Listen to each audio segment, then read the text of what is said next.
Halo good friends, kalian sedang menyaksikan Sakit Channel bersama gue Zai Ghazali. Dan gue Etlijo.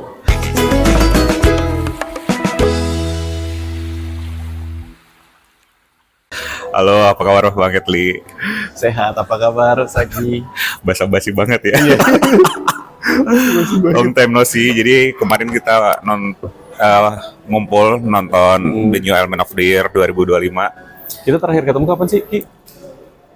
Waduh, kayaknya Berapa puluh tahun lalu nggak sih? iya benar. Wow.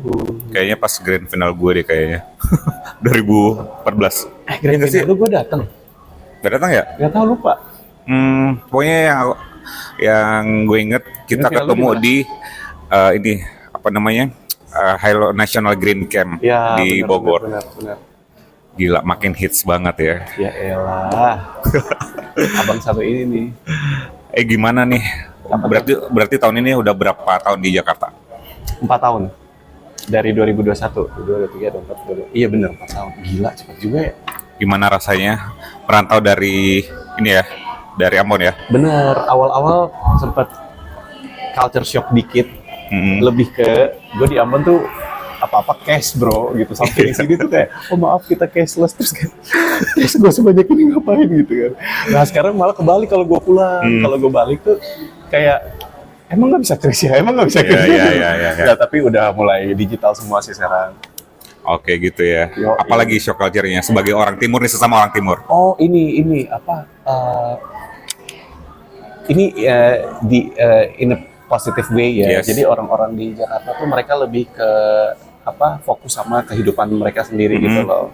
Lo gue ya. Benar. Ini positifnya itu adalah ya udah kita nyaman untuk ngelakuin apa yang kita suka, apa yang kita mau tanpa mikirin judging dari orang lain gitu sih. Ya. Terus kalau makanan, jujur waktu gue kuliah di Bandung, shock culture gue adalah gue nggak tahu ya kalau di Ambon ya. Dulu gue pikir kalau semua orang tuh menambahkan jeruk nipis di semua makanannya. Soalnya di Makassar makan nasi goreng, mie goreng itu bakso dan segala macam itu pakai jeruk nipis. Kalau gua adalah nggak tahu ya ini apa sebagian besar orang Ambon atau keluarga gua aja atau gimana, tapi gua baru sarapan pakai nasi itu pas ke Jakarta. Jadi kalau misalkan orang Ambon tuh biasanya kalau sarapan itu snacking bro. Apa Jadi contohnya? kayak roti, susu, teh, kue-kuean gitu loh. Nggak tahu itu gitu ya apa. di Ambon ya? Iya, atau kalau misalkan mau berat dikit ya bubur atau nasi kelapa gitu. Yang paling ya nasi itu ya nasi kelapa, tapi tahu nasi kelapa sih kayak nasi uduk, tapi porsinya tuh nggak yang porsi makan kenyang gitu. Tapi kalau di Makassar nasi kuning loh sarapannya. Nasi kuning malah kalau di Ambon tuh nasi kuning begadang. Jadi dia malam sampai nanti subuh. Jadi begadang dia. Oh, oke. Kalau versi begadangnya di Makassar itu namanya songkolo. Jadi Apa tuh? nasi ketan gitu sama serundeng sama ikan asin gitu. Kalau makanan yang identik dengan begadang gitu. Oke, begadang. Nasi pulut ya. Kayak apa ya kalau di Bandung tuh apa sih? Ketan bakar semacam ketan gitu lah. Lemper. Semacam lemper gitu. Oh. Nanti di-insert lah kayak gimana. Oh, oke. Iya, jadi kalau misalkan di Ambon orang sarapan makan nasi itu selalu yang porsi-porsi yang kalau di Jawa mungkin nasi kucing kali ya, yang bukan langsung mengenyangkan gitu, enggak yang kayak ya udah keisi perut gitu sih. Nah, sampai di Jakarta akhirnya teman-teman gue warteg, mie ayam gitu loh. Jadi itu agak culture shock juga sih. Ya akhirnya sekarang malah terbiasa cuy, malah kayak sarapan kalau misalkan udah lewat dikit tuh kayak lapar banget. Tapi lu merasa ini nggak sih, sangat terbantu nggak sih dengan aksen Indonesia lo? Mungkin kayak kalau kebanyakan orang timur gitu ya, aksennya itu pasti masih kelihatan gitu. Lu sangat terbantu nggak dengan basic lo sebelumnya itu sebagai seorang seorang news anchor bukan sih Pak, atau presentatif gitu ya? Iya benar, news anchor. Jadi soalnya pasti nggak, kalau cuman dengar suaranya pasti nggak tahu kalau Bang Etlin orang Ambon gitu. Malah teman-teman gue tuh yang kayak lu kalau ngomong Ambon kok malah aneh ya gitu. Kayak aku malah aneh, nggak tahu ya. Mungkin gue tuh jujur ya dulu waktu pas SMA gue tuh malah ngetawain teman gue yang berbahasa Indonesianya tuh tapi masih ada aksen Ambonnya gitu. Betul. Tanpa gue sadari, gue juga kayak gitu. Yes. Nah ada tuh teman gue yang negur gue, bilang, emang lu nggak sadar, lu juga gitu tau? Serius? Iya coba deh. Nah dari situ tuh gue mulai aware, mulai oke, intonasinya harus gue benerin, gitu sih. Tapi Bang Etli good sih, kalau misalnya ya kayak gue juga kalau misalnya ketemu sama orang Makassar ya sudah beraksen Makassar. Kalau ketemu sama orang apa namanya? Kayak semalam ya? Iya benar. Kan biasanya gini kan, Bang. Biasanya kalau udah di Jakarta terus ketemu sama sesama daerah kita itu kayak pengen lu gue gitu. Aduh, gue langsung dicoret dari KTP gue. Tapi itu auto aja sih pas teman Ambon tuh langsung keluar aja, kita kayak udah lupa kalau lu lagi di mana, diliatin orang apa, ya udahlah. Iya.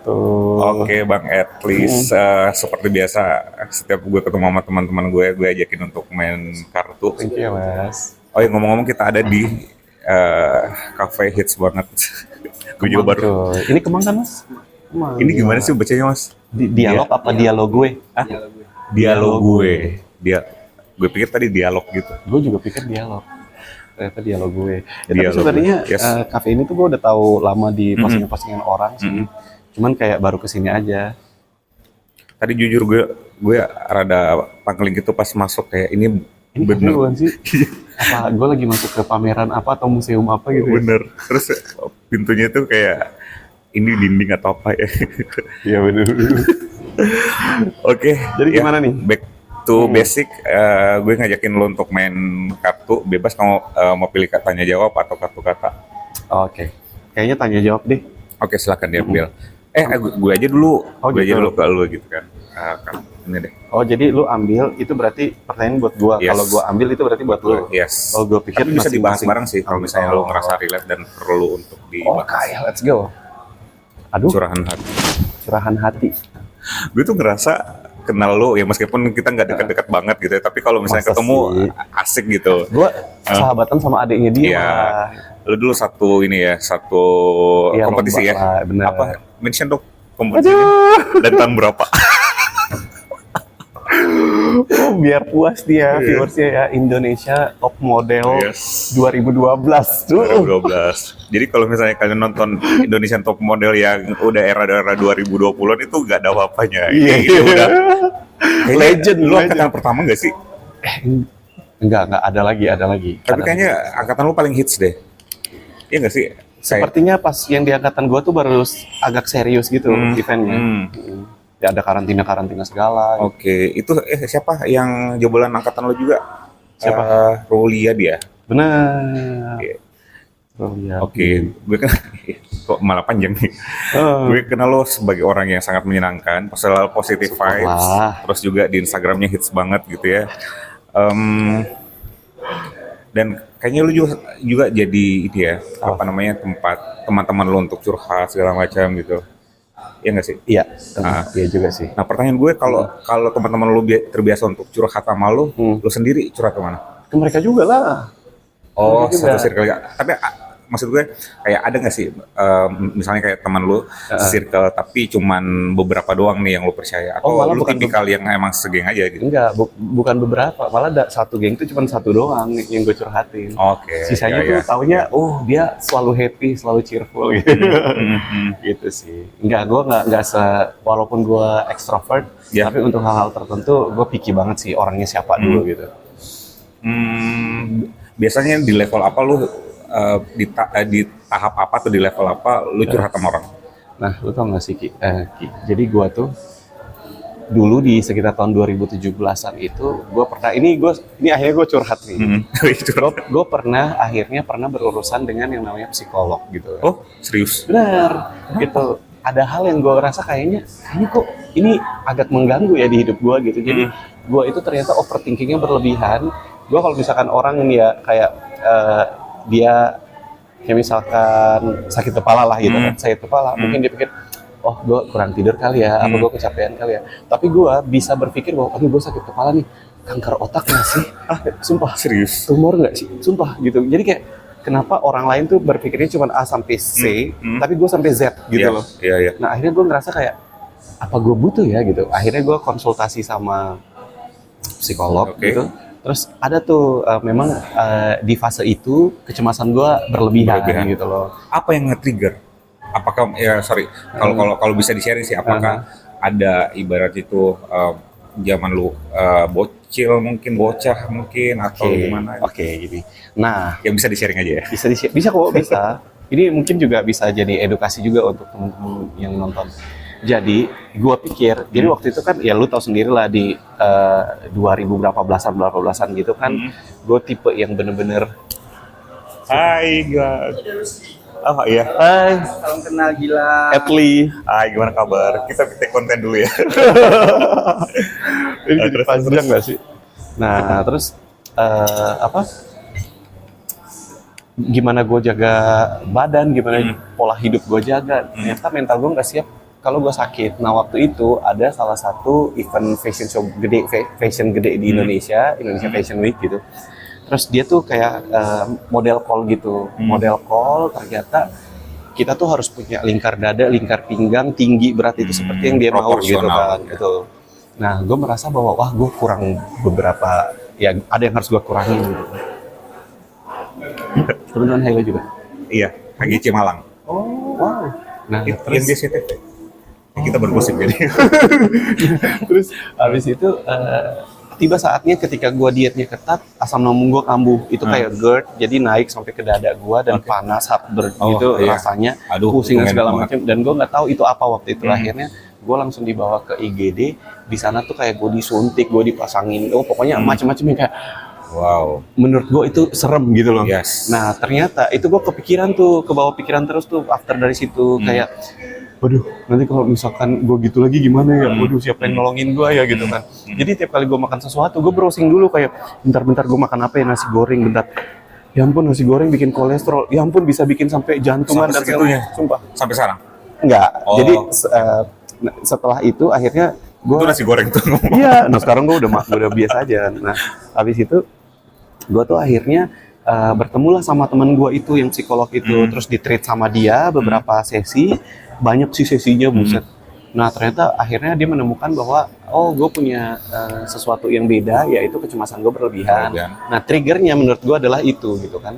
Waktu gue dibawa ke IGD ternyata temen gue itu ya dia bilang enggak, itu tuh cuman jadi kayak bom waktu gitu.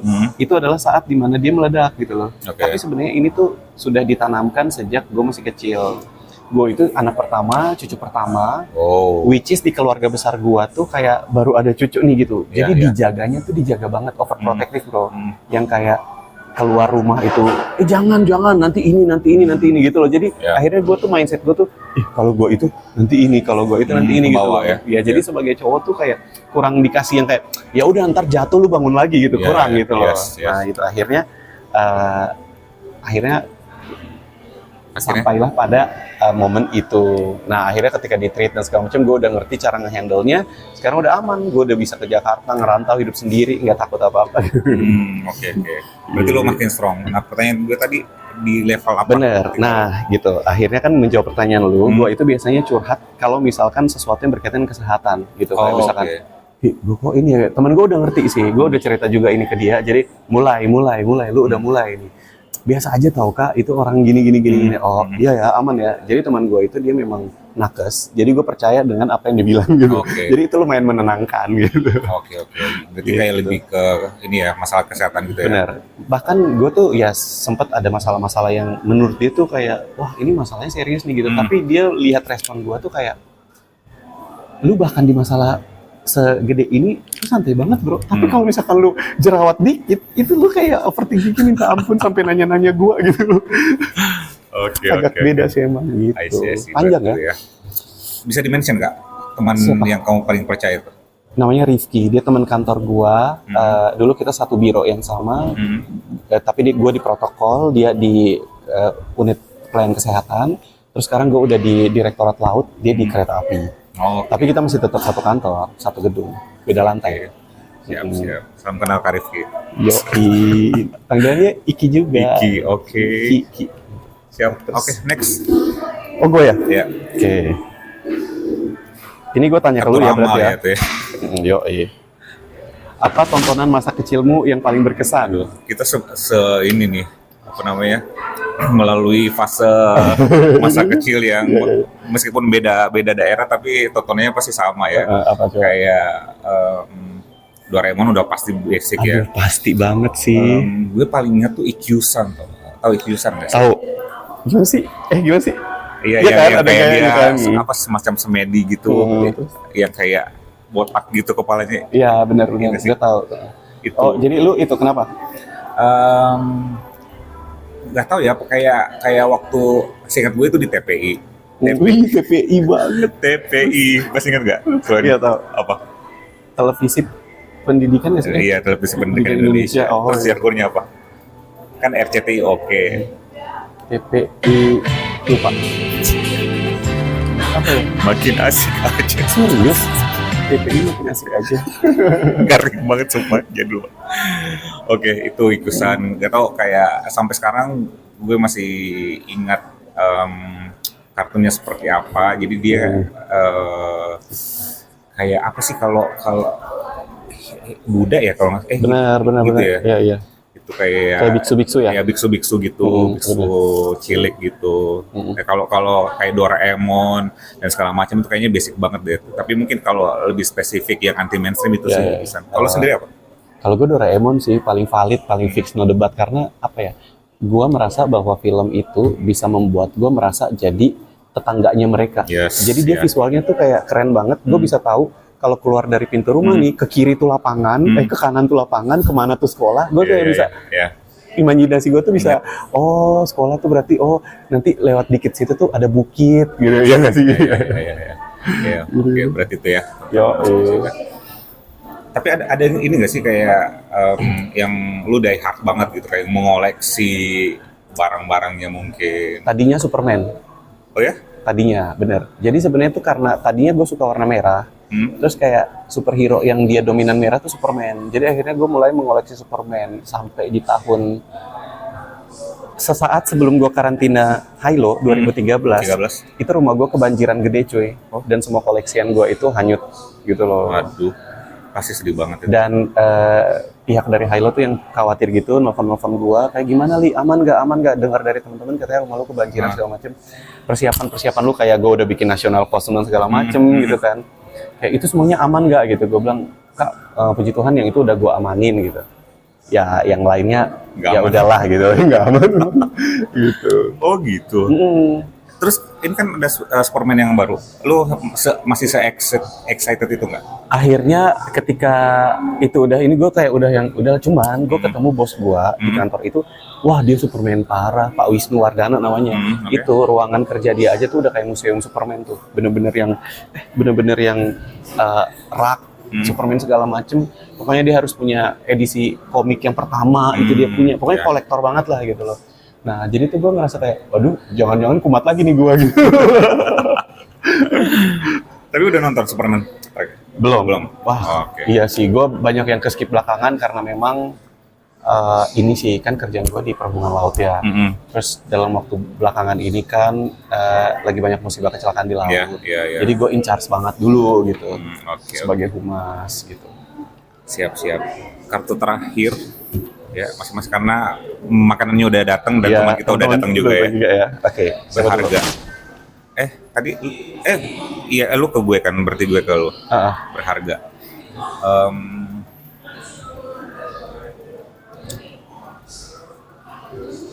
Apa hal yang paling berharga dari diri lu, sisi dari diri lo yang lu ngerasa tuh gue bangga gitu mempunyai sisi ini gitu?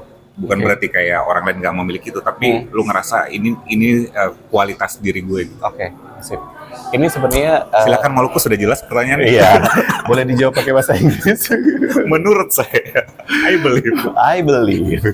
Jadi ini sebenarnya ada teman gue lagi-lagi yang bilang ini ke gue. Nah, gue kalau ngomongin ini aja tuh agak haru sih gitu loh. Gak apa-apa, haru aja biar naik. Gak bener. Ini ada teman gue yang ngomong gini dan gue ngerasa ditampar gitu bro. Kayak dia waktu itu kita lagi bareng, terus teman gue nih tahu nih kayak gue tuh ini kayak news anchor kerjaan di PNS terus, model nah gitulah gitu kan. Terus abis itu mungkin ini yang dia nggak tahu. Terus gue waktu itu nggak sengaja nyanyi itu, ya kayak lagi ada musik terus gue nyanyi gitu kan. Terus dia bilang gini ke gue kayak, gila sih, Tuhan kasih lu banyak banget. Anjir, gue mau talenta. Benar gitu sih, anjir udah. Iya gitu, kadang tuh kayak apa ya, hal-hal kayak gitu tuh kalau misalkan nggak Tuhan titip ke orang buat menyadarkan kita tuh mungkin kita nggak sadar, terus mungkin kita lupa tentang soal yang ngasih itu ke kita gitu kan. Itu sih, jadi hal-hal kayak gitu tuh kayak berharga banget juga gitu loh sih, kayak wah terima kasih Tuhan udah ngasih ke gue, kayak ya walaupun gue nggak bilang kayak hebat juga ya, cuman seenggaknya gue punya ini itu talenta yang gue maksud gitu. Tapi terkadang emang kita butuh validasi gak sih? Maksudnya validasi itu bukan berarti kayak kita merasa hebat atau gimana, tapi kayak untuk bersyukur aja kalau misalnya ternyata ini nggak semua orang setuju gitu sih. Oke, berarti semua talenta yang dikasih Tuhan ya? Benar. Gue dari kecil tuh gue mulai melukis, terus abis itu nyanyi, terus abis itu ya gue gali, gue ketemu lagi nih ternyata gue bisa public speaking, gue bisa MC, gue bisa jadi news anchor, terus ternyata gue gali lagi, gue juga ternyata bisa di pageant, bisa di modeling gitu loh. Sampai gue pikir ketika gue pindah dari Ambon ke Jakarta tuh, kayaknya gue pensiun kali ya gitu, karena di Jakarta saingannya banyak segala macam. Ternyata destiny itu bakalan menemukan jalannya sendiri gitu loh. Benar. Gitu. Tapi begitu lo kemarin nonton Elmen, lo mau proyeksikan nggak kalau someday lo ada di atas panggung itu? Udah 3 kali gue nonton, dan 3 kali itu gue memang memproyeksikan kayak gue mampu nggak ya kalau bisa sih, kata gue sih bisa. Dan gue tuh kesel dengan kayak gini nih, kayak ayo dong kapan lu, karena itu tuh bakalan bukan kayak banci tampil atau apa, tapi gue itu adalah tipe yang kayak pengen cari tahu gue bisa nggak ya di situ gitu loh. Jadi akhirnya gue bisa jadi nih akan ikut dan oke, ini gue atau kayaknya bukan gue deh gitu loh. Harus ikutan sih, karena bagusnya kan sekarang kan Elmen udah bisa 30 Iya, gitu benar. Jadi kayak, apalagi buat kita yang masih 20-an ini kan, ya pasti bisa banget gitu. Dan teman-teman kita udah ada beberapa yang ikutan dari Hilo ke Elmen gitu kan. Jadi bisa lah. Insya Allah kita tahun depan kita nonton lagi, dan nonton lagi mohon izin Pak Mardi. Mohon izin Pak Mardi. Dan masih saya. Ini gue anggap doa ya. Iya. Gitu. Maksud gue tuh kayak gue juga memvalidasi kemampuan lo, karena ya gue bisa bilang lo sangat konsisten banget dari pertama kali gue kenal lo, konsisten banget menjaga diri lo, menjaga tubuh lo yang atletis itu gitu. Jadi ya menurut gue butuh lebih banyak orang-orang di atas 30-an yang bisa jadi contoh gak sih? Kan biasanya dan itu bukan kita gitu kan, secara kita 20-an. Khususnya gue udah lebar banget nih ya, jadi harus punya role model kayak Bang Edlin nih. Apa? Ceritakan tentang sahabat terlamamu. Sahabat terlamamu. Sahabat terlamamu, wah banyak banget sih. Gue mungkin 11-12 sama lu, kayak banyak temen gitu ya, dan semuanya alhamdulillah di maintain. Kalau di top of mind gue ada sip. Di top of mind gue ada Aini Juta Nirmala. Itu sahabat gue zaman kuliah sampai sekarang. Berarti kuliah bareng di Bandung. Bareng dia di Bandung, dia orang Palembang, tapi aslinya Sunda, tapi dia besar di Palembang, terus dia balik lagi ke Bandung untuk kuliah. Dan uniknya adalah gue juga sahabatan sama suaminya, dan gue jodohin dia. Bentar. Lu banyak banget jodohin orang. Semalam juga Septi sama lu jodohin juga. Wah. Nah, itu terjadi di waktu yang sama, di tahun yang sama gitu. Iya, tahun yang sama. Sekarang mereka tinggal di mana? Sekarang dia ada di Bogor. Biasanya ini kalau misalnya gue ke Jakarta, biasanya gue samperin dia karena cuman sehari ya. Jadi next time lah ya. Gitu. Dia kenapa kita bisa sahabatan, karena emang dari awal gue masuk kuliah yang paling nyambung itu sama dia gitu. Tapi selama kita bersahabat, berteman, itu nggak ada yang menjurus ke romance gitu loh. Oke. Malah kayak dia beberapa kali curhat tentang cowoknya pada saat itu, terus juga oke. pas persiapan nikah pun Lu ngobrol bantuin. gitu gitu. Oke. Jadi dia teman cewek gue yang salah satu yang terlama, ada juga Denny Trisnawati gitu. Kita satu geng gitu ceritanya. Terus yang gue sukanya lagi adalah dia sangat belajar parenting sih. Oh, lu di Bandung kuliahnya di mana sih, Ki? Di Telkom. Bener, Telkom University. Telkom University. Gitu sih. Menurut lu kriteria kalau mau jadi sahabat lu itu dia harus apa? Wah, good question banget ya. Pertanyaan yang bagus sih. Ya emang beda ya kalau emang presenter ya. Kriteria untuk jadi sahabat gue. X faktornya apa gitu? Ini sih, gue nggak capek kalau misalnya ketemu sama dia. Dalam artian kan biasanya tuh ada tipikal teman yang kita tuh butuh effort untuk ngobrol gitu. Terus kalau ditanya nggak nanya balik, yang nggak ngobrol jadinya gitu. Jadi kayak emang bener interview doang. Satu arah ya. Iya. Jadi gue cenderung cocok dengan orang yang emang bisa ngobrol. Karena lu suka ngobrol. Suka ngobrol dan bentar.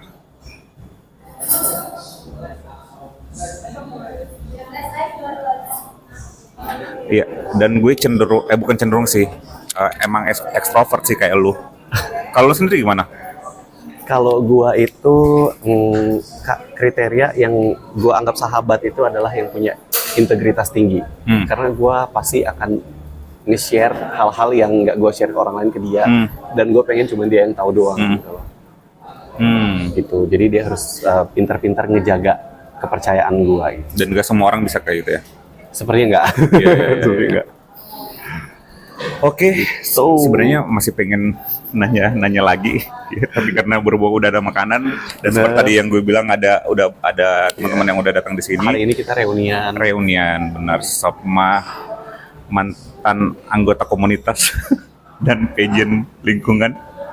Oke, thank you Bang Etli, udah sharing. Semoga tiap ke Jakarta kita bisa ngobrol, bisa thank you banget. nongkrong lagi. Ya, sering-sering dong. Amin, semoga rezekinya lancar. Oke, thank you Bang Etli sekali lagi. Sip. Sampai jumpa di vlog selanjutnya. Bye.